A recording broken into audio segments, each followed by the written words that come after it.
Next point, मूलद्रव्यांचे वर्गीकरण. Periodic trends in modern periodic table. आधुनिक आवर्त सारणीतील आवर्ती कल. आधुनिक आवर्त सारणीच्या एखाद्या आवर्तातील किंवा एखाद्या गणातील मूलद्रव्यांच्या गुणधर्मांची तुलना केली असता त्यांच्यात होणाऱ्या बदलांमध्ये काही नियमितता दिसून येते. यालाच आधुनिक आवर्त सारणीतील आवर्ती कल असे म्हणतात. तर विद्यार्थ्यांना आपण आधुनिक आवर्त सारणी अभ्यासलेली आहे. आधुनिक आवर्त सारणीमध्ये जवळपास 118 मूलद्रव्यांना विशिष्ट स्तंभ आणि त्याचबरोबर आवर्तने यांच्याद्वारे तयार होणाऱ्या या बॉक्सेसमध्ये त्यांची रचना केलेली आहे. ते हेनरी मोसले या वैज्ञानिकाने आपल्याला आधुनिक आवर्त सारणीद्वारे मूलद्रव्यांचे आवर्ती वर्गीकरण दिले. परंतु एखाद्या आवर्तातील म्हणजे जे आडव्या ओळी आहे ज्याला आपण आवर्त म्हणतो, एखाद्या आवर्तात असणारी जी काही मूलद्रव्ये आहे किंवा मग एखाद्या गणामध्ये असणारी, हे गण म्हणजे स्तंभ, या गणामध्ये असणारी जी काही मूलद्रव्ये आहे या मूलद्रव्यांची जर गुणधर्मांची तुलना केली असता त्यांच्यात होणाऱ्या बदलांमध्ये काही नियमितता दिसून येते. यालाच आधुनिक आवर्त सारणीतील आवर्ती कल असे म्हणतात. आपण या इयत्तेत फक्त मूलद्रव्यांच्या संयोज्या, अणु आकारमान, धातू अधातू गुणधर्म या 3 गुणधर्मांमधील आवर्ती कल विचारात घेणार आहोत. तर सगळ्यात पहिले आहे संयोज्या, व्हॅलन्सी. मूलद्रव्याच्या अणूच्या बाह्यतम कवचात असणाऱ्या इलेक्ट्रॉनांच्या म्हणजेच संयोज्य इलेक्ट्रॉनांच्या संख्येवरून त्या मूलद्रव्यांची संयोज्या ठरते. हे तुम्ही मागील इयत्तांमध्ये पाहिले आहे. तर या ठिकाणी संयोजेची व्याख्या दिलेली आहे की कोणत्याही मूलद्रव्याच्या अणूच्या बाह्यतम कवचात जे काही इलेक्ट्रॉन असतात त्या इलेक्ट्रॉनला आपण संयोज्य इलेक्ट्रॉन म्हणतो. मग या संयोज्य इलेक्ट्रॉनच्या संख्येवरूनच आपल्याला त्या मूलद्रव्याची संयोज्या ठरवता येते. त्यालाच काय म्हणतो आपण, त्या मूलद्रव्याची संयोज्या असे म्हणतो. तर मूलद्रव्याचे इलेक्ट्रॉन संरूपण व त्यांची संयोज्या यांच्यात संबंध काय आहे नेमका. तर विद्यार्थ्यांनो, या ठिकाणी संयोज्या आपण पाहतोय की संयोज्या ही कशी ठरवता येते, तर संयोज्य इलेक्ट्रॉन्सच्या संख्येवरून त्या मूलद्रव्याची संयोज्या ठरवता येते. पण मूलद्रव्याच्या अणूत असणाऱ्या इलेक्ट्रॉनला डिस्ट्रीब्युशन करायचं म्हणजे योग्य कक्षेत किती इलेक्ट्रॉन समाविष्ट होतील, त्याद्वारे आपण जे मूलद्रव्याचे इलेक्ट्रॉन संरूपण तयार करतो, या संरूपणामुळे आपल्याला संयोज्य कक्षेमध्ये किती इलेक्ट्रॉन्स आहेत याची माहिती मिळते. मग या संयोज्य इलेक्ट्रॉनांच्या संख्येवरूनच आपण त्या मूलद्रव्याची संयोज्यही ठरवू शकतो. आता या ठिकाणी उदाहरण दिले की बेरिलियमचा अणुअंक 4 आहे, तर ऑक्सिजनचा अणुअंक 8 आहे. दोन्हींचे इलेक्ट्रॉन संरूपण लिहा आणि त्यावरून दोन्हींची संयोज्या ठरवा. तर 2n² फॉर्म्युलानुसार बेरिलियमचा अणुअंक जर 4 असेल तर पहिल्या कक्षेत त्याच्यात 2 इलेक्ट्रॉन आणि दुसऱ्या कक्षेमध्ये 2. त्यानंतर ऑक्सिजनचा अणुअंक 8 असेल तर पहिल्या कक्षेत 2 आणि दुसऱ्या कक्षेत 6 इलेक्ट्रॉन.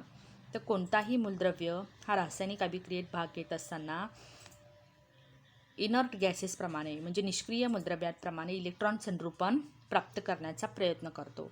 म्हणून बेरिलियमची संयोज्या ही 2,2 म्हणजे या ठिकाणी 2 राहील आणि ऑक्सिजनची संयोज्या 2,6 या ठिकाणी ऑक्सिजनला 2 इलेक्ट्रॉन प्राप्त करून अष्टक स्थिती प्राप्त करण्याची आवश्यकता असते, म्हणून याची सुद्धा संयोज्या इथे 2 आहे.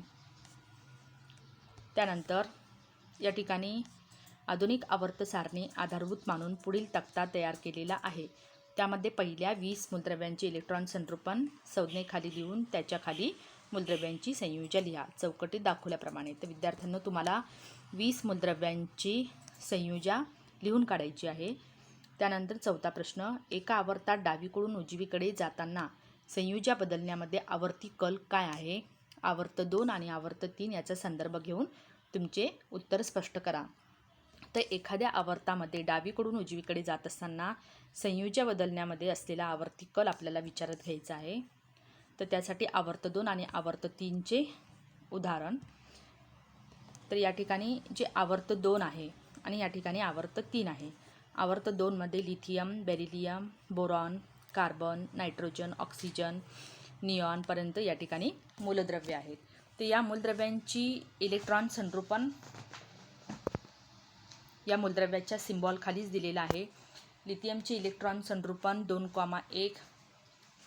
त्यानंतर बेरिलियमचे इलेक्ट्रॉन संरूपण 2,2, बोरॉनचे 2,3, कार्बनचे 2,4, नायट्रोजन 2,5, ऑक्सिजन 2,6, फ्लोरीन 2,7 आणि या ठिकाणी निऑन 2,8.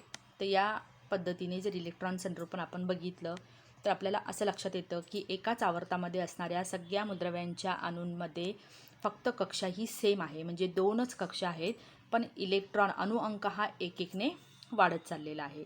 म्हणजे एकाच आवर्तामध्ये असणाऱ्या इलेक्ट्रॉन संरूपणाच्या बाबतीत जर आपण बघितलं तर ही संयुजा बोरॉनपर्यंत या ठिकाणी मूलद्रव्ये ही इलेक्ट्रॉन देताना दिसतात. 1, 2, 3 अशी संयुजा मिळते. या ठिकाणी कार्बनची 4 आणि परत या ठिकाणी संयुजा कमी होताना दिसते, जसं नायट्रोजनची 3, ऑक्सिजनची 2, फ्लोरीनची 1 आणि या ठिकाणी निऑनची 0.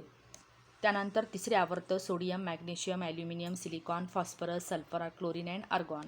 ते या ठिकाणी 3च कक्षा आहेत. प्रत्येक मूलद्रव्याच्या अणूमध्ये 3 कक्षा आहे आणि 3 कक्षेमध्ये इलेक्ट्रॉन संरूपणचे या ठिकाणी डिस्ट्रीब्युशन झालेलं आहे, इलेक्ट्रॉनचं डिस्ट्रीब्युशन झालेलं आहे.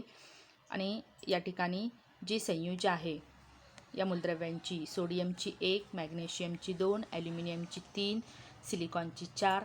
परत या ठिकाणी संयुजा ॲल्युमिनियम टू सिलिकॉनपर्यंत वाढताना दिसते आपल्याला. परत फॉस्फरस टू आर्गॉनपर्यंत कमी होताना दिसते.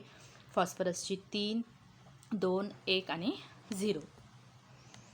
Next question.